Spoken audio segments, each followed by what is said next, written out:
What's up, everyone? EJK here, and this is going to be a video that is a little bit different. And by that I mean we're not going to be taking a look at just a Terran's point of view anymore. We're going to be taking a more comprehensive look at, in this case, both Tai and SoO's game plans and how their openings and mid-game ultimately create a unified game plan throughout the whole game. So with that in mind, I will say now that there will be some spoilers. If you want to watch the game spoiler free, just exit out of the video now and just watch the Pro League game from Esports TV. But if you want to know the intricacies of the depth of strategy between these two players, then keep watching. So a little bit about the openers. Tai is going for, or TY, I actually have no idea how to say his name. I've heard it both ways so many times. I think I'm just going to call him TY. So sorry if I'm pronouncing it wrong. I've listened to so many commentators say it whatever way. I just can't. I don't know anymore. But TY goes for a command center first, and as we see very shortly, his game plan is to go for CC racks and then a second CC immediately after, going up to the 3 command centers, getting that third mule as fast as possible. And we see that he does that before he has that decision made not to get his gas before he even scouts that SoO is doing this sneaky 9 pool. SoO stopping at 9 drones for a very specific reason, so that he doesn't have to make an overlord very fast. Now he's going to make some drones now. But the reason why he stops at 9 is because he doesn't want to make it all in. SoO does end up winning this game. And the goal behind, before I say that, I just want to point out that on this map, Cactus Valley, it's very normal for the Zerg player. Like a very good Zerg player will normally scout from wherever you have spawned to the natural of, or the closest natural next to your base. So in this case, SoO scouting upwards to the top right. If SoO was in TY's position, he would scout this way to the bottom right, and if SoO was over here, he would scout this way to the natural over here. Basically, it's the fastest way of seeing your opponent.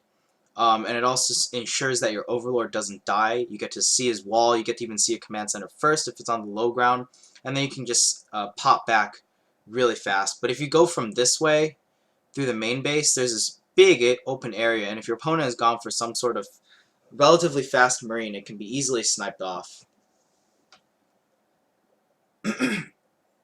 So SoO's game plan involves going for a very unorthodox build, I should say, and trying to throw off the timings so that he follows it up with a 1-1 Roach attack into Muta Baneling. So the Roach attack is another kink into his otherwise standard macro play. TY, on the other hand, is going for he's going for a different kind of unit composition on this map. So the reasoning behind he ends up going for a bio Siege Tank Thor unit composition, skipping both Hellions and Widowmines entirely. And the reasoning behind that for this map, it's a specific build prepared for this map. You have these ledges over here, like over there. Not only are they very good to assault your opponent's bases with, as we'll see later in this game, they're very good for siege tanks to be placed, and it also gives you, it kind of throws off the Zerg player if you aren't completely prepared for it. And that's what both players are essentially trying to do. They've come up with these custom tailored strategies so that they can play slightly quote-unquote weird, so that uh, the other player is bound to make more mistakes. Oh, fuck. I did not get the fly. It keeps flying around and it won't fucking leave. God. Okay, so oh, another thing I wanted to point out was that SoO did not make a queen very fast. He, at 15, he kind of stopped making drones, and he just instantly made his hatchery, which I really like, because he knows that he needs to get a hatchery as fast as possible, and then the queen, because that's the most economically efficient way to keep making drones, so that he doesn't fall too far behind, because TY is going to have at least 2 mules. He does see at least 2 command centers. This is a big mistake on TY's part, trying to move out like this, and he also tried to make the bunker as well. He makes the best out of a bad situation by trying to send the SCV to get some additional scouting information, but there's really no reason, if we have to ask, why did he move out when he did, when he could have waited for either a 3rd Marine that ensures you 2-shot Zerglings, or simply pulled additional SCVs, something he might not wanted to do because he isn't quite at 16. Well, now he is at 16 SCV saturation, but if he pulls 3 or 4 SCVs to help push away the Zerglings, that may not be ideal. So, just a mistake on his part not to wait for additional Marines, and now he's pushing out with 3 Marines and 3 SCVs, so a little bit of an overcommitment to really secure his natural base. His initial SCV scouted SoO's position. His second SCV they sent out that was trying to build the bunker the first time also didn't see anything at all. And so this is pretty much the end of the early game. And we see TY building 1 Hellion. It should actually be 2. And I like what he does. He scans the layer, and so he knows, he gets kind of lucky, I think, scanning the layer. But more importantly, I think he was looking for the speed upgrade to be researching on the spawning pool. That's another reason why you would scan the main base. And he sees neither speed researching, and he sees a fast layer. So he has a very good idea that it's going to be roaches. Or, at the very least, very fast mutas. Either build means that TY doesn't necessarily need his Hellions for anything. He was simply building them to hold against all-ins, and he immediately switches off the factory, cancels the Hellions that he was building, and starts to power up right away on his barracks, making that second reactor. So he's going into power mode right now. SoO is also going into a similar sort of power mode. That Overlord scouts the fast stim researching so that he knows that Cloak Banshee is not on the way. If it was, he would have seen Cloak researching instead of stim researching. You cannot get both upgrades at the same time. So both players making good scouting reads against each other and adjusting their builds accordingly. So that tells SoO that he can drone up very, very hard. He only has 8 army supply. I think 6 to 8 of them is queens. And TY, he skipped his Hellions and he's going straight for the army compositions that he wants to get. He's building the tech lab on the factory despite not knowing that it could be roaches or it could be mutalisks. And we know this because in a little bit TY is going to look for the... He's going to scan the natural and he ends up seeing roaches popping out. But he's already made a siege tank before he actually scouted that. So we know that this was part of his build before, despite everything weird that's happening in this game. Another reasoning, or a cool thing we see TY doing here is that he's taking this 3rd base as opposed to the other 3rd base. This is the much easier 3rd base to defend with the siege tanks. You can put them on the high ground like the observer just highlighted. And this is a 3-base timing attack. TY, I don't believe he really had any intention of taking a 4th base. If he did, he would have taken it in this game and played more defensively. Instead, he kept going out with his army looking for trades. So this is essentially a 3-base all-in attack. Siege tanks do scale down the later the game goes. And he does need some sort of splash to deal with the inevitable mutiling that's going to be popping up here. But right now, we see the roaches coming through for SoO. These excellent... oh, and I also want to mention, I just realized it now, that TY scanned and killed this Overlord earlier, and the reason for killing that Overlord is so that he denies the high ground vision. I didn't realize at first why he killed the Overlord, but now I do. It's so that the roaches can't just run up to the ramp over here and just shoot down the tanks. These tanks essentially will not die. So SoO either has the option of going around here to the natural, taking additional tank shots, and most likely not even breaking through before most of his roaches die, or continue the assault here in front of the siege tank fire, trying to trade off the marines for the roaches. He does end up getting a small liftoff. However, at the cost of making so many roaches, it wasn't really that worth it for SoO. He's in an okay position. It's doing enough damage so that he's not being behind, but he does have a little bit of lost ground to make up because his fourth base has not started yet, and he essentially has a bunch of roaches to defend. He does have enough. He's kept enough roaches alive. He has 14 alive. I believe he made around 20 or so roaches, so he does have enough roaches alive to survive any sort of counterattacks. He didn't overmake them, which is very important, and that allows him to take the fourth base now at a slightly delayed time, but being able to drone up really hard and then also taking the fourth base. He went up to like a mid-70s drone because he had to build the spire, the baneling nest, and 2 hatcheries, so he had to replenish his drone count. We see that TY sees that SoO has Zergling speed, so he knows that Roach Bane into Muta is the next follow-up. In this case, this is not the dark style. The difference between the dark style, where you make either roaches into Muta Baneling or Corruptor Baneling, is that you keep a decent count of roaches alive throughout the entire game.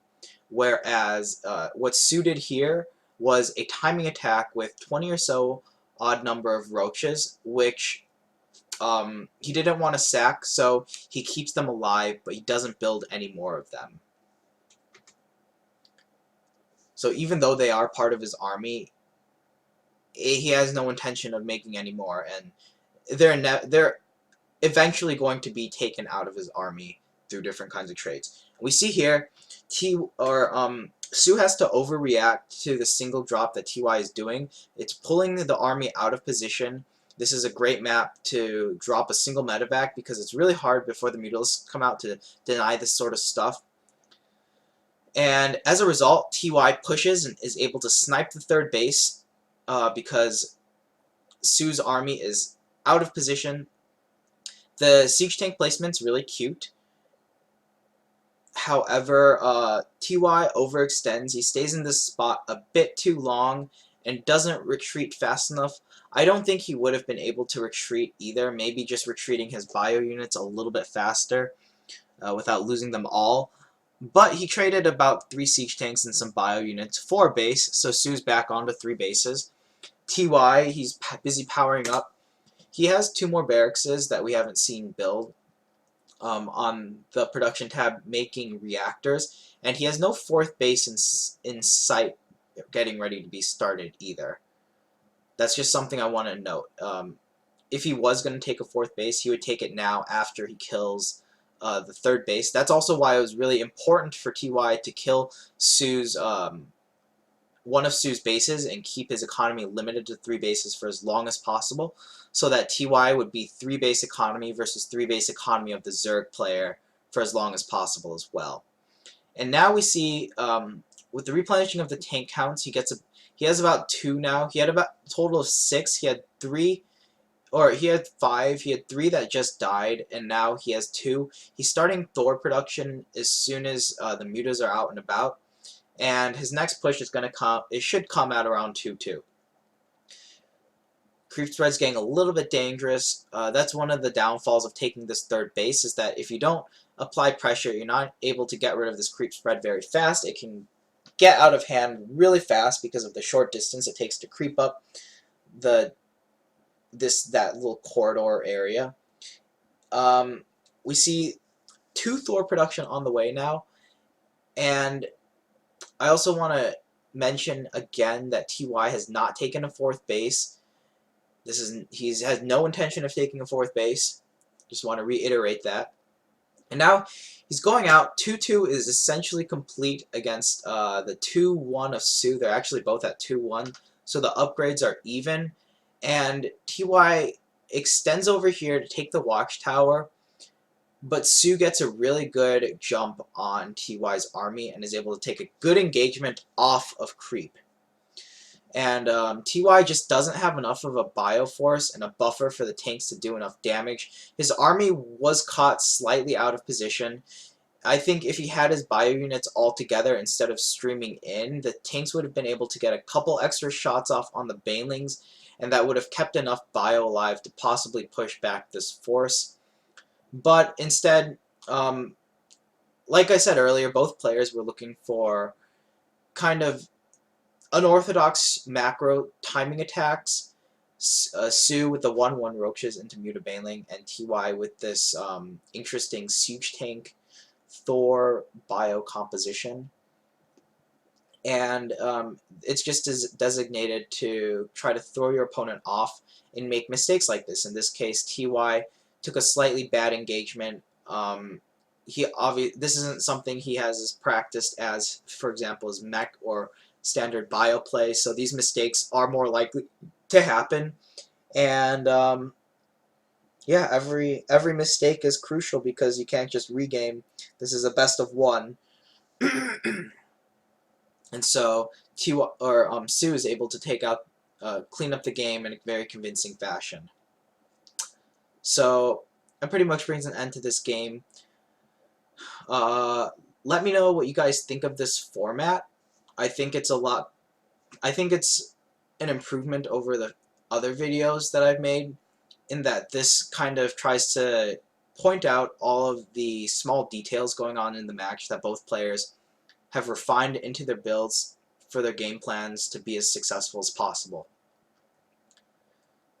And I think I'm going to do this from now on. If you guys have any specific games that you want me to take a look at, definitely just put a link with the VOD and I will get to it as soon as possible. TY is very desperately trying to take he's mined out in his main base by now. I know that for sure because the game's been going on for so long, even though there's no game timer. Oh, that sucks. But he had no intention of taking a 4th base. Like, it's just the orbital being floated over. That's desperation. That's a big sign that you had no intention of taking a 4th base and going into a really big macro game. And one of the downfalls of having these kinds of special timing attacks, more so from TY's point of view, is that you can't really transition into a macro game from here. Because you just have your siege tanks aren't adding value the later the game goes, and you simply have no splash to deal with a standard Mutabaneling army that SoO is building. In this case, SoO's transition from the 1-1 roaches was a lot more smooth, so he was able to just he was more comfortable with this play, I guess is a good way to say it. Oh my gosh, the trade-off creep. I mean, the reason why SoO takes this because he was essentially maxed and he was on 4 bases. He's taking his 5th base, and he'd rather trade on TY's end than like TY trying to do drops and take back map control. He's complete map control right now. He took that engagement off creep, trying to hit before 3-3 finished, I believe, as well. That could be another possible reason that SoO attacked there, although he might not have factored into his decision making. Just attacking there in general, I agree with, because your opponent doesn't really have much of an economy, and so even though that might have been a somewhat bad engagement for SoO, he has 80 drones, so he can remax a lot faster than 3 mules and 49 SCVs can max out, as we're seeing in the production tab. And as soon as SoO maxes out again, he's going to be able to either take another engagement if TY decides to try to do an anti-hive timing attack, or he will be able to sit back and tech safely to hive. And one of the benefits of playing a macro game over doing a timing attack is that you have more opportunity to quote-unquote come back from the game. And by that I mean you have more opportunity to look to either for your opponent to make mistakes, or for you to make less, or essentially for your opponent to make more mistakes than you in a game. So, oh my gosh, this is taking a sick base. He has overlords in the entire top right area. He has creep spread at the bottom area. It's almost towards the watchtower again. He has creep spread almost at TY's third base as well. So he has complete map control. He's respreading his overlords so that he doesn't get dropped. One of the ways TY could come back from this game is by doing some drops and denying SoO's fifth base, so that it's essentially 3 bases versus 3 bases again. But that's not the case because SoO has such incredible map vision. He's going for the counterattack now, going straight into the base. The reason why SoO didn't do this with his Mutalisks earlier was because his Mutalisks were part of the engagement, so that he chose to take straight up fights rather than do a lot of multi-pronged harass. Because inevitably, the harass style, like sending in small groups of banelings and doing muted counterattack, just not part of SoO's build. His build was to be able to get up to hive tech safely, or that's what his game plan relied upon. And by trading out armies, even slightly cost inefficiently for SoO, like not the best trades at all, it buys him a lot more excuse me, buys him a lot more time to safely tech up into hive, as we see what's going on here. He's getting his ultralisks out, the chitinous plating, he forgot a melee attack, but he's going to be at 3-2 soon. And a Zerg player that has even upgrades with you and hive tech, you know you're in a world of hurt. At this point, TY is just kind of, it's nice that he's able to be in the game, but he just has a lot less options than his opponent does. That's one of the aspects of good macro, is that you can, if you're ahead, you can push small advantages and prevent your opponent from doing any sort of moves to be able to come back into this game. And TY, the one kind of engagement that he really needs, and yeah, he's even making Widow Mines because he needs to transition back into Widow Mine Thor style in order to take good trades. His timing window has passed, so it's good that he's recognized this at least. But yeah, he's looking for one good engagement against SoO's army and possibly crush it and then end the game with the flood of reinforcements. That's his one chance to be able to win the game here. He's been able to max out. Oh my gosh, that Widow Mine shot. Unfortunately, TY only has 4 Widow Mines, which isn't enough Widow Mines to be able to take a very good engagement here. And by that, I mean take the kind of engagement that he needed to take to be able to win this game. This is a very close fight. If TY had a couple more Widow Mines, I think this could have gone his way. And by that, I mean like 8 to 10 Widow Mines as opposed to just having 4 and only 3 in the fight as well. That's still very minimal splash damage. Oh my gosh. TY floating his base again because he knows he needs the money. That was an okay trade for him. Unfortunately, SoO's economy is a lot more healthier than TY's. TY floating that base over means he has no mining. He's not even using a mule as it floats over. It's a very long float distance as well. So essentially, he's just hoping to wait longer to remax to possibly get some good Widow Mine shots off as well. But yeah, he sees that other base from SoO. He knows exactly how far behind he is. He can't remax out to even take this base, and SoO just comes crushing forward with a very Ling-heavy army because he doesn't want to spend the gas. He doesn't actually have the gas to make a lot of banelings. He'd much rather invest them in ultras and lings and make banelings when he absolutely needs them. It's a lot easier to remax on lings than it is to sack a baneling army and then remax on that. But GG is called, and yeah, SoO winning that game, a 9 pull versus a triple CC before gas. So just showing that if you have a good game plan both players did, and you can execute yours very well, then you can win games. Anything's possible. So yeah, that was very well played by SoO, and unfortunately for TY, his timing didn't work the way he wanted it to. Well, that's pretty much the end of this VOD. So I'll see you guys later in the next one. Ciao.